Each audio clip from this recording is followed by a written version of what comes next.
شوال المکرم کی دوسری جمعرات کا انتہائی اہم وظیفہ لے کر حاضر ہوا ہوں۔ آج کل ہمارے معاشرے میں عدم برداشت ہے، ہم ایک دوسرے کی بات برداشت نہیں کر سکتے، ہمیں ری ایکشن دینا لازمی محسوس ہوتا ہے، حالانکہ ایک چپ 100 سکھ، ایک اعراض ایک جاہل کے منہ نہ لگنا آپ کو بہت سارے دکھوں سے، ذہنی اسٹریس سے، دباؤ سے، تناؤ سے بچاتا ہے، آپ کی زندگی سکون میں آ جاتی ہے۔ لہٰذا دوسری جمعرات کا وہ وظیفہ زبان بندی کے حوالے سے ہے۔ آپ کی سانس بہت بولتی ہے، اور اس سانس کا لفظ آیا تو یہ یاد رکھیں، جن کی سانسیں بہت بولتی ہیں، ہر معاملے میں ٹانگ اڑاتی ہیں، حسد کا عنصر ہے، آپ کو نیچا دکھاتی ہیں، اور آپ کو یہ محسوس ہوتا ہے کہ شاید آپ کی سانس یہ محسوس کرتی ہے کہ میرا بیٹا مجھ سے نہ چھین لیا جائے۔ ان کی 2-3 موٹی موٹی علامتیں اور بتاتا ہوں، یہ غور کیجئے گا، یہ غور کر کے یہ وظیفہ تو پڑھیں ہی پڑھیں، آپ ہم سے ان کی دوائی بھی پوچھ سکتے ہیں، اور یہ دوائی میں نے اپنے دوسرے ہومیوپیتھک چینل پر، آفاق ہومیوپیتھک کلینک پر بتائی ہوئی ہے، اس دوا کا لنک بھی میں دے دوں گا، اس ویڈیو کا لنک بھی دے دوں گا، وہ بھی دیکھ لیجئے گا۔ تو علامت کیا ہے؟ بلڈ پریشر کی دوا کھاتی ہے، غصہ بہت کرتی ہے، بولتی بہت زیادہ ہے، ٹانگ ہر معاملے میں اڑاتی ہے، قبض کا عموماً شکار رہتی ہے، اور رات کو گھبرا کر اٹھ جاتی ہے، ہاتھ پاؤں جلنے کی شکایت کرتی ہے۔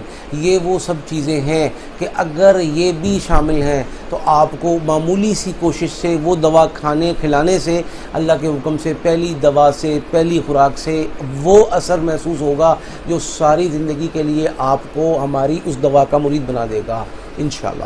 تو اب ہم چلتے ہیں کہ ساس آپ کے خلاف بولتی ہے، نند ساس کو بھڑکاتی ہے، بھابیاں بھائی کو بھڑکاتی ہیں، اور اسی طرح دیورانیاں جٹھانیاں اپنے اپنے شوہروں کو بھڑکا کر بالآخر آپ کے اوپر نزلہ آپ کے شوہر کے ہاتھوں گرواتی ہیں۔ اور آپ جب سے آئی ہیں، آپ نے اپنے گھر میں، اپنے سسرال میں کبھی سکھ کا سانس نہیں لیا ہے۔ اسی طرح آپ اپنے میکے میں ہیں، آپ کی امی نہیں آپ کو ٹکنے دیتی، آپ کی بھابیاں ہی آپ کو ٹکنے نہیں دیتی، آپ کے بھائی آپ کو ٹکنے نہیں دیتے، ایون آپ کی بہنیں ہی آپ پر ظلم ڈھاتی ہیں۔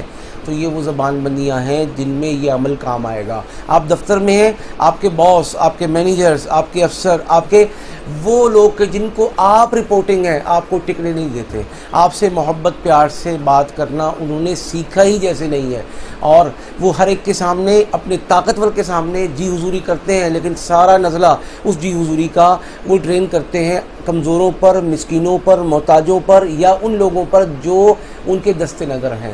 اسی طرح آپ کسی دکان میں، کسی دفتر میں، اور کسی بھی جگہ کام کرتے ہیں جہاں آپ چاہتے ہیں کہ زبان بند ہو، سکون میں آئے۔ آپ محلے میں رہتے ہیں، گلی میں کوئی ایسا کن ٹوٹا ہے جو بدتمیزی کرتا ہے، گالم گلوچ کرتا ہے، گانے اونچے لگاتا ہے، بیہودگی کرتا ہے، اور آپ اس کی بیہودگی سے تنگ آ گئے ہیں، ناک میں دم آ گیا ہے، تو یہ عمل انشاءاللہ اللہ کے حکم سے اس کی زبان کو الفی، اس کی زبان کو تالا، اور اس کو نکیل ڈالنے کے لیے کافی ہے۔ ایک بات دوسری گزارش یہ ہے کہ اس کو آپ نے اس دوسری جمعرات کرنا ہے، آئیڈیل بیسٹ ٹائم ہے۔ کون سا ٹائم ہے؟ صبح کا، شام کا، دوپہر کا، کوئی بھی ہو سکتا ہے، اور ایک دن کر لیں، آپ کو فائدہ ہوا، لیکن آپ نے محسوس کیا کہ فائدے کے بعد ابھی کمپلیشن کے لیے کچھ ٹائم درکار ہے، تو اس وظیفے کو 3، 5، 7، 11 دن آپ جاری رکھ سکتے ہیں۔ پاکی میں بھی جاری رکھا جا سکتا ہے، ناپاکی میں بھی جاری رکھا جا سکتا ہے۔ اس کو آپ اپنے شوہر کی سپورٹ کے لیے، اپنے بیٹے کی سپورٹ کے لیے، اپنے بھائی کی سپورٹ کے لیے، اپنے گھر کے دیگر لوگوں کی سپورٹ کے لیے بھی پڑھ سکتی ہیں۔ اس کے اول آخر درود پاک نہیں پڑھنا۔ اس کی تعداد کیا ہوگی؟ تعداد ہوگی 1100 مرتبہ۔ یا قہارو، یا جبارو، یا منتقمو، اس طرح پڑھنا ہے ملا کر، یا قہارو، یا جبارو، یا منتقمو، یہ ایک دفعہ ہو گیا۔ 1100 دفعہ پڑھے، اگر 1100 دفعہ آپ کو زیادہ لگتا ہے تو 500 دفعہ کا اہتمام کریں، اور تصور میں ان لوگوں پر دم کر دیں جن لوگوں نے آپ کے ساتھ ظلم کا، زبان سے زیادتی کا بازار گرم کر رکھا ہے۔ انشاءاللہ خاموش ہوں گے، معاملات درست ہوں گے، عافیت نصیب ہوگی، اور آپ ہمارے لیے دعا کرنے پر مجبور ہو جائیں گے۔ اللہ پاک ہم سب کو سرخرو فرمائے، کامیاب فرمائے، اور تمام انسانوں کے شرور سے ہم سب کی حفاظت فرمائے، آمین۔